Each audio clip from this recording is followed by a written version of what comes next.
Fala galera, aqui é o Anjo e bom, hoje vamos dar sequência ao nosso resumo do arco Jailbreaker. Pra quem caiu aqui de paraquedas, né? Essa aqui é a parte 2. Você pode ver a parte 1 no vídeo que eu deixei no card. Então sem mais enrolações, vamos logo para esse vídeo.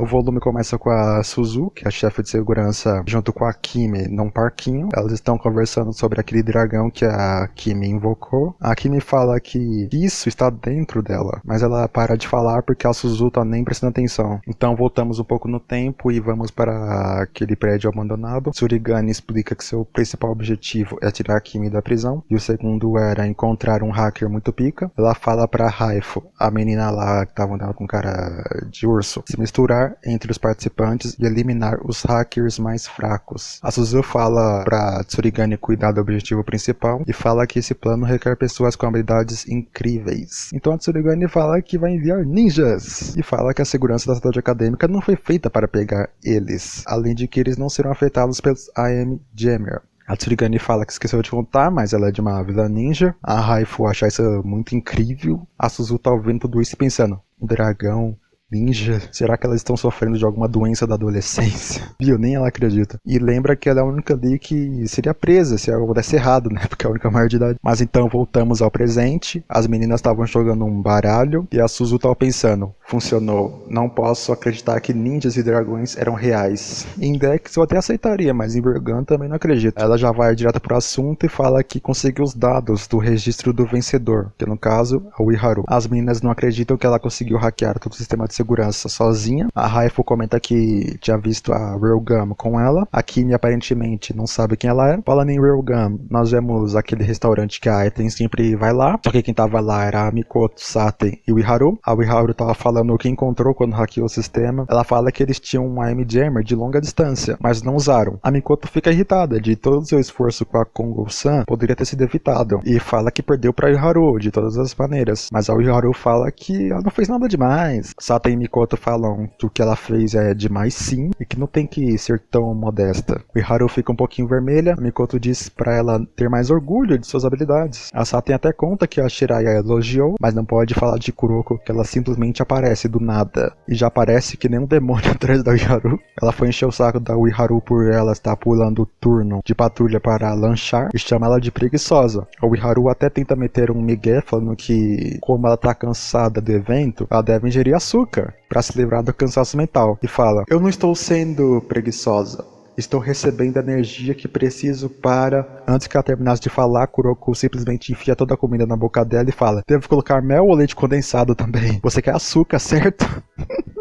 Mano, olha essa cara de psicopata da Kuroko. O Iharu tá morrendo, mas a Kuroko tá nem aí e vai arrastando ela até o trabalho. A Saten até fala, seu tempo no topo foi curto. Acontece. Um dia você tá feliz por ser alguém na vida, e no outro a vida te faz engolir seu orgulho e ir trabalhar. A cena corta e vamos pra Saten, o Iharu numa ligação já de noite. A Iharu reclama que a Kuroko fica arrastando ela por aí pra ir trabalhar. E a Iharu fala que a Kuroko podia ser mais gentil com ela, né? Mas antes que ela terminasse de falar, alguém toca sua campainha. Ela vai atender e fala que depois continua a falar com a Saten. Mas então vamos a Saten desesperada, olhando pro celular, esperando a Iharu ligar. Ela ligou pra Kuroko falando que a Iharu sumiu. Elas até cogitaram que a Iharu simplesmente não quer ligar, mas a Saten fala que tá com um mau pressentimento. Ela fala que talvez algumas pessoas más devem estar atrás do prêmio que a Iharu ganhou. Saten e Kuroko começam a perguntar para os moradores do dormitório se alguém a viu, mas ninguém viu nada. A Saten pede para chamar Antskill, mas a Kuroko fala que eles não podem chamar agentes sérios se elas não têm provas de que a Iharu foi raptada. Enquanto isso, a Mikoto hackeou as câmeras de segurança e descobriu que um veículo saiu do dormitório nesse período de tempo.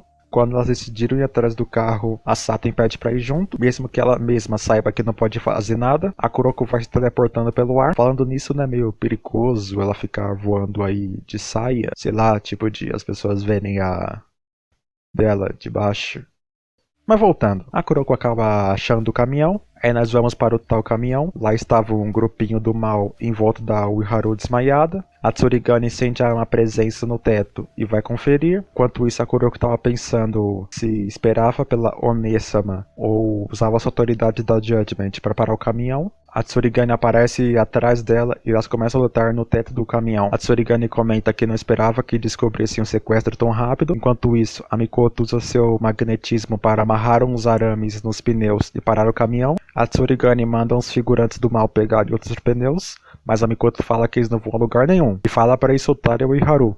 Então a Kimi sai do caminhão e fala para os figurantes irem pegar os outros pneus e fala que vai peitar a Misaka. A Mikoto pergunta se ela é a líder disso e fala que a Iharu não tem mais os 1 bilhão de ienes. A Kimi fala que não está interessada no dinheiro, ela está interessada nas habilidades da Iharu. Ela fala que só quer que a Iharu faça um trabalho rápido para ela e depois ela vai voltar inteira. Confia, vai dar certo sim. Óbvio que a Mikoto não ia deixar, então ela fala, pensou que eu aceitaria isso e ir embora numa boa, pra ela seria bom, né? Colabora um pouco aí. Enquanto ela começa a summonar raio pra caralho, a Kimi dá um sorrisinho e fala, não, definitivamente não. E spawna um dragão gigante. Quando a Mikoto viu, ela logo se recorda dos dragões do Toma da Hasei, e se isso envolve o crush dela, a Mikoto já fica muito puta, mais do que quando o alvo era só sua amiga, né? Prioridades. Ela monta um golem de pó de ferro e pergunta por que caralhos a Kimi tem isso. A Kimi fala que não sabe, né? Muito conveniente, né? Os caras têm poder que não sabe de onde veio. Mas enquanto a Mikoto ficou meio perdida com esse choque, o dragão atropelou ela e a mandou pra casa do caralho. A Raifu pergunta pra Kimi se a Mikoto ainda está aqui, e a Kimi fala que não. E fala que ela não cairia tão facilmente. Aí nós vemos a Kuroko segurando a Mikoto desmaiada num terraço. A Mikoto logo acorda e elas começam a se perguntar aonde o grupinho do mal está. A Kuroko diz que viu 2 veículos saindo de uma cortina de fumaça e fala que eles estavam na entrada da estrada que leva ao Distrito 11. Mikoto fala que essa é a maior entrada da cidade acadêmica e pergunta se elas pretendem levar a Iharu para fora da cidade. A Saten está muito triste de novo perder a Iharu de vista e perde algo para Mikoto e Kuroko. A cena corta e vemos a Antsukiyo chegando aonde Mikoto e Kimi brigaram. Lá eles encontram a Saten triste e perguntam o que aconteceu aqui. Então a Saten diz que ela fez tudo isso. Então vemos Kuroko e Mikoto se teleportando pela estrada enquanto perseguem os caminhões, até que eles se dividem e cada uma vai ter que perseguir um. A Mikoto fala pra Kuroko tomar cuidado se por acaso encontrar a Kimi e fala que o plano é só resgatar o Iharu. Kuroko vai e a Mikoto fala que precisa deixar de lado o motivo da Kimi ter o mesmo poder do Toma e fala, eles não sairão ilesos se algo acontecer com o Iharu-san. Aí nós vamos para a borda do Distrito 11, perto do muro da fronteira. Lá vemos a Misaka encontrando uma das figurantes do mal, usando a Raifu de refém, provavelmente para tentar enganar a Mikoto, de que elas sequestraram outras pessoas também, mas como a Mikoto reconheceu a Raifu, o plano foi por água abaixo. A Mikoto usa seu magnetismo para puxar um carro que passa voando em cima das minas do mal. Ela liga para Kuroko e fala que não tem nenhum sinal da Iharu e mete um valeu falou para as minas. A figurante do mal pergunta se a Mikoto não se importa com o que vai acontecer com a refém, mas a Mikoto fala que não, porque a prioridade é o Iharu. Enquanto isso, a Raifu dá um golpe de karatê e derruba a figurante do mal e fala que vai matá-la se a Mikoto não fizer nada. Mas de novo a Mikoto tá pouco se fudendo se vai morrer gente, ela só quer salvar sua amiga.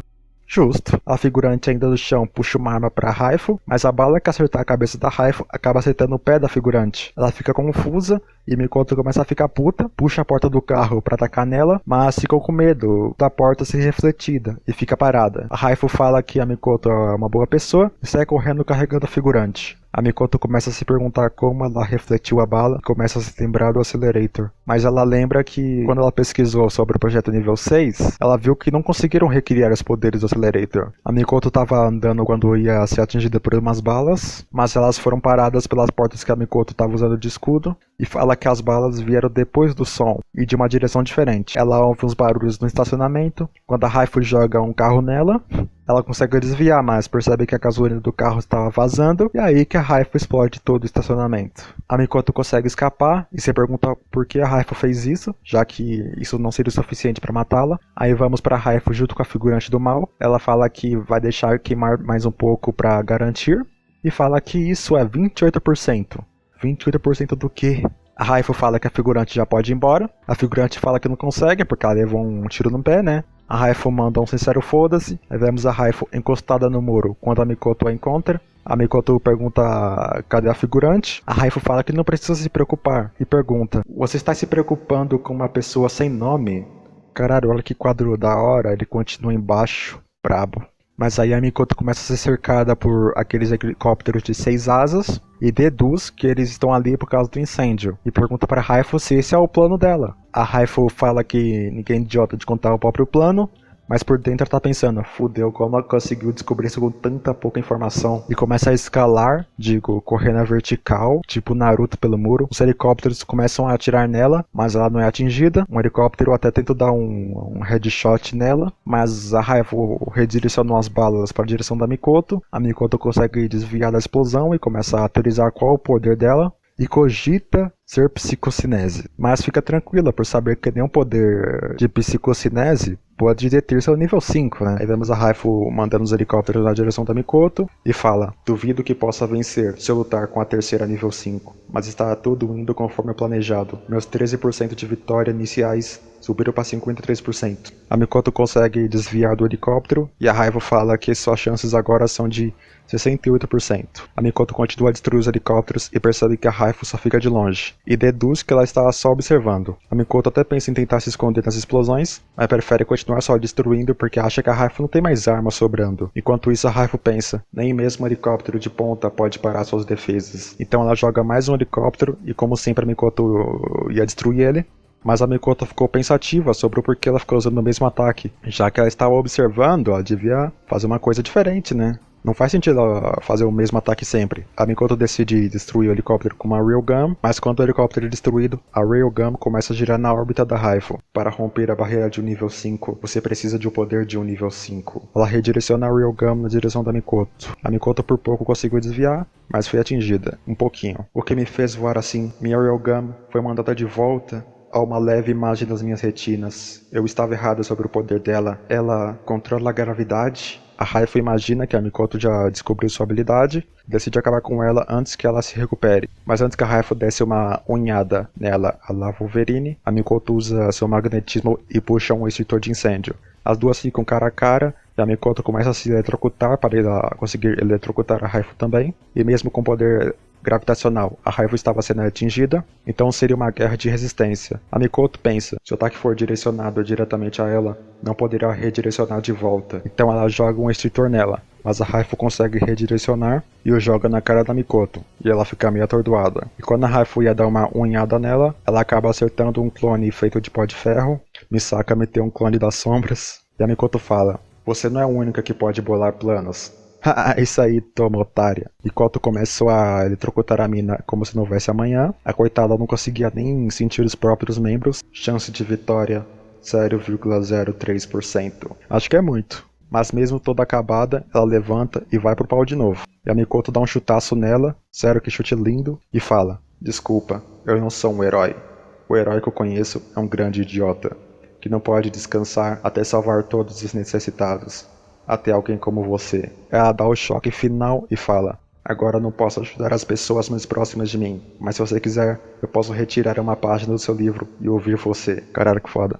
Agora que acabamos essa batalha épica, o autor lembrou que temos que acompanhar a Kuroko também. A Kuroko estava numa rua e percebe que o carro que ela estava perseguindo acabou batendo numa árvore. Primeiro ela pensa em se tratar de um acidente, mas logo já imagina que é uma armadilha. Mas mesmo sabendo que é uma armadilha, ela não pode ignorar, né? É o trabalho dela. Quando ela chega perto da porta, alguém jogou uma kunai nela. Ela desvia e rapidamente se vira para onde a kunai veio. E lá ela vê a Tsurigane pendurada numa árvore. A Tsurigane fala que aparentemente ela vai ter que lidar com a teleportadora e que não precisa das ferramentas que preparou para lidar com a Misaka. Por segundo ela, lidar com você será mais fácil de qualquer maneira. A Kuroko a surpreende aparecendo atrás dela segurando um pedaço de concreto. Ela levou isso para poder se defender de uma facada queima-roupa. A Tsurigane não estava entendendo nada e pensa, ela previu que eu ia prever para onde ela estava teleportando. A Kuroko ia dar um chutão nela, mas a Tsurigane subiu na árvore e lançou umas facas nela. E olha como ela joga a faca, né? Esse mangá tem cada ângulo que, meu Deus. Ela subiu no tronco da árvore na vertical. Sim, e esse é meu estilo ninja. A Kuroko consegue desviar, então a Tsurigane vai correndo em sua direção fazendo parkour nas árvores. A Kuroko já fica desesperada, pensando que suas habilidades são poderes Esper, e fala, é um poder por pessoa,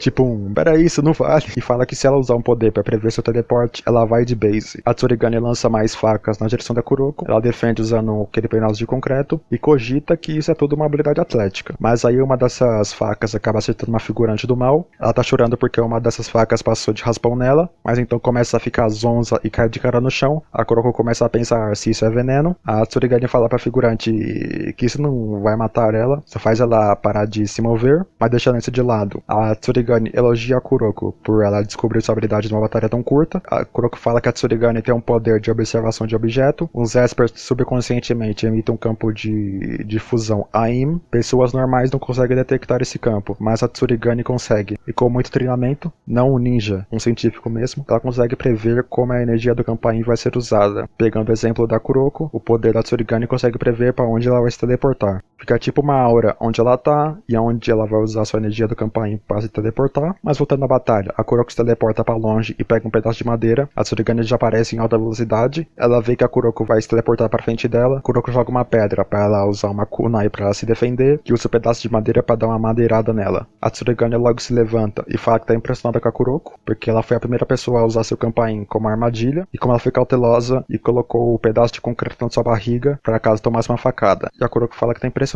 em como a Tsurigani cortou sua barriga enquanto ela estava sendo golpeada, e reclama que esse uniforme era novo, né, e que vai precisar de outro. A Tsurigani reclama que a Kuroko quebrou um dos seus dentes, então elas devem estar kits. A Kuroko fala: "Ah, que pena, na cadeia a gente cuida disso." A Tsurigani tá meio zonza e cita a Omi. A Kuroko pergunta se essa tal de Omi é a líder disso. A Tsurigani fala que não, porque já traiu ela, e pergunta pra Kuroko qual sua lembrança mais antiga. Pergunta full aleatória, mas antes que a Kuroko respondesse, a Tsurigani já responde a própria pergunta e dá-lhe flashback. Vagando sozinha pelas montanhas, me lembro do desespero dos cães selvagens me atacando.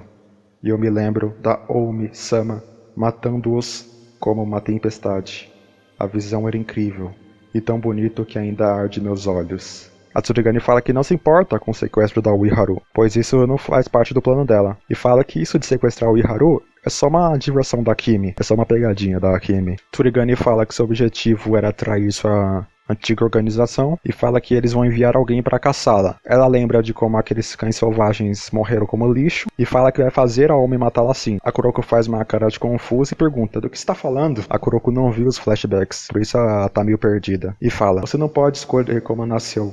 Então não quero escolher uma morte melhor." A Tsurigani insiste e fala que ela quer morrer decapitada, igual aqueles cães, para poder ver seu corpo decapitado. A Kuroko fala que até entende ela querer morrer, mas não entende porque uma morte é assim, né? A Tsurigani fica irritada e pergunta como a Kuroko quer morrer. A Kuroko começa a se imaginar à beira da morte, num quarto com a Mikoto, e fala que como ela tá morrendo, ela quer uma última lembrança, então a Mikoto tira suas roupas e sobe em cima dela, mas antes que eu seja desmonetizado, como se eu ganhasse algum dinheiro, né? Nós voltamos com a Kuroko com o nariz sangrando. Ela já muda de humor, finalmente lembrou que tá no meio de uma luta, e fala que não vai perder pra uma psicopata, e puxa aquele pedaço de concreto. A Tsurigani já vai pra cima dela com uma faca, e corta o pedaço de concreto e o de madeira que ela segurava. A Tsurigani pensa consigo mesma: essa garota é um problema, eu tenho que me concentrar na premonição do teletransporte, mesmo que ela não vá realmente usar. Então ela vai atacar. Eu só tenho uma shuriken. Eu não deveria ter jogado tantas contra... A Kuroko começa a teletransportar uns insetos do chão pra roupa dela e ela solta o gritinho. Ela deduz que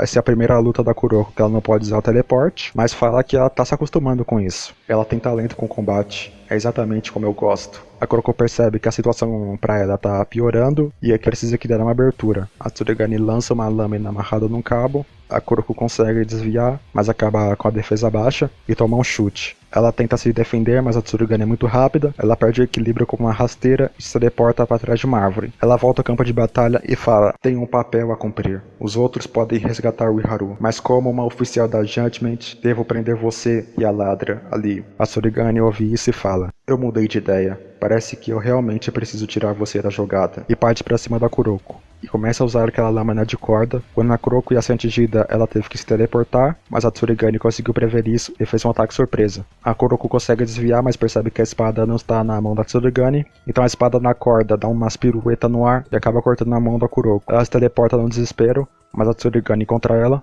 "Parece que você escolheu se esconder com suas últimas forças, mas infelizmente é checkmate. Uma pena que seu último assalto não te levou a lugar nenhum." Ela encontra a Kuroko com a guarda baixa e pergunta aonde ela deve perfurar sua espada, mas a Kuroko desvia e dá uma cabeçada na Tsurigani e depois dá uma umbrada que a empurra longe. Um golpe certeiro, sem piedade, mais do que isso.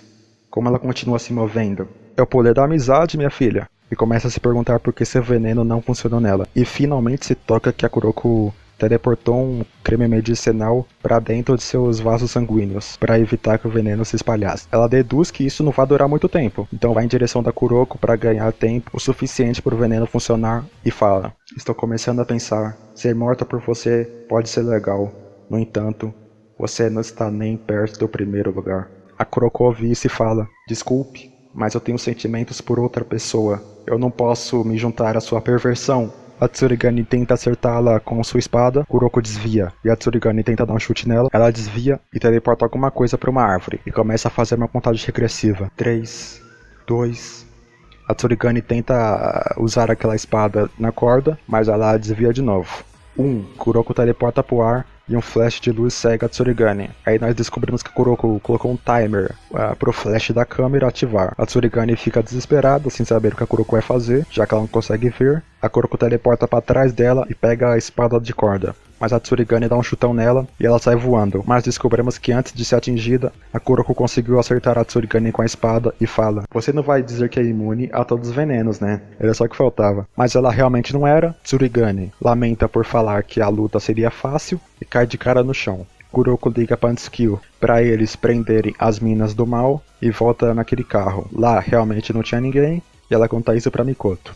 A Kuroko se senta no chão e do nada aquele grupo de ninjas começa a observar ela. A figurante ninja pergunta para Omi o que elas devem fazer. A Omi dá um olhar triste e fala que a Tsurigani fez parte do projeto Maio Sombrio e que incorporar tecnologia com técnicas ninjas é perigoso. E fala que com o seu título de mestre ninja, ela declara que a tecnologia da cidade acadêmica é uma coisa detestável que deve ser evitada. Os ninjas aceitam e dão um adeus para Tsurigani. Enquanto isso, a Kuroko tá pensando: o resto é com você, Saten. Então corta a cena e vemos a Saten numa prisão. Ela tá conversando com o prisioneiro enquanto inventa umas histórias. Então temos um vislumbre do que aconteceu entre a Saten pedir algo para Mikoto e Kuroko e ela ser presa. Então mais flashback. Saten pergunta se eles querem tirar a Uiharu da cidade. A Kuroko fala que acha estranho. Ela reconhece os figurantes do mal. Eles eram um grupo de ladrões. E fala que o estranho é que eles foram presos pela Antskill há 2 meses. Mikoto e Saten perguntam se eles escaparam, mas a Kuroko diz que não houve relato disso. E se nem o salão juvenil percebeu, então eles estão dentro do salão juvenil. E fala que se eles querem o programa da Uiharu em vez do dinheiro, eles precisam de uma base para escondê-la. Kuroko fala que eles poderiam sair da cidade, mas seriam perseguidos ainda mais. Mas se eles usarem o salão juvenil, nem mesmo antes que pode entrar tão facilmente. Mikoto fala que essa é uma fortaleza feita com contramedidas para espers. Kuroko complementa falando que os 2 carros de fuga são iscas, e Mikoto pergunta se elas devem segui-los. Então a Saten se habilita a ir para o salão juvenil. Então voltamos à prisão com a Saten. A Saten continua a inventar histórias no interrogatório. Do outro lado do vidro aparecem os guardas e eles começam a falar da ficha dela e chegam à conclusão que não há chance de ela ter usado seu poder para destruir aquele prédio. Fala que seria estranho ela pertencer a uma organização dessas e diz que os relatos dela são muito contraditórios. Eles até cogitaram que ela estava ali por diversão. Aí um dos interrogadores liga para esses guardas e fala que a Saten mudou de história de novo e pergunta o que eles devem fazer. E como já tá tarde, eles deixaram ela passar a noite lá. A Saten chega no seu quarto e consegue fugir pro lado de fora pela janela. A parte difícil começa aqui. Ela fala que a Uiharu deve estar na área da prisão e lembra que esse centro de detenção está separado por um grande muro. Para quem não entendeu ainda, essa aqui é a mesma prisão do começo do arco. Saten começa a andar pelos relevos dos prédios para evitar os robôs seguranças. Ela consegue entrar num prédio, mas o lugar estava todo escuro e parecia estar abandonado, até que ela encontra um daqueles robôs com cabeça de diretor e toma maior susto. Ela desiste de lá e vai para o telhado do prédio. Ela vai lá, pois a segurança é mais baixa. Ela vê o vão entre os prédios e fala: eu pratiquei salto em distância com o Indian Poker. Será que eu consigo pular até o outro lado? Essa ideia foi minha. Mesmo que Misaka-san possa entrar aqui, ela não pode fazer nada melhor do que eu sem seus poderes. A diferença de nível 5 não é desculpa. O nível 0 como eu só atrapalha. Mas posso fazer a diferença se estiver preparado para colocar minha vida em risco. Ela olha para os lados, respira fundo e começa a correr. Sinceramente, não sei o que é justiça. Quando penso em justiça, Jirai-san é a primeira coisa que me vem à mente. Ela tem uma grande convicção que ela se recusa a comprometer. Ela age de acordo com sua crença, mesmo que seus gostos sejam um pouco estranhos. Misaka-san é igual, mas o Uiharu é um pouco diferente. Ela olha para a justiça e quer encarnar nela mesma. Se capturaram ela para a obrigar a fazer algo de ruim, eu não posso deixar isso acontecer. Ela trabalha muito, se mete em apuros e se machuca, mas ela ainda tenta fazer justiça. Eu não posso deixar alguém usar ela para o mal. Então ela pula entre os prédios, quer dizer, quase, porque ela ficou pendurada na parede, graças àquelas luvas de sucção a vácuo do começo do arco. Ainda no armazém, ela encontrou aquele robô que usou para guardar essas luvas. Espere por mim, Uiharu, eu vou te tirar daí. Por enquanto eu deveria subir alguma janela mais próxima. Meu estômago dói. E é com essa cena maravilhosa da Saten que esse vídeo chega ao final. Eu espero que tenha gostado. Se você gostou, já falei, né? Deixa um like, se inscreva no canal. Todo youtuber fala isso, mas eu tenho que falar. Obrigado por ter assistido. Fica com Deus e falou.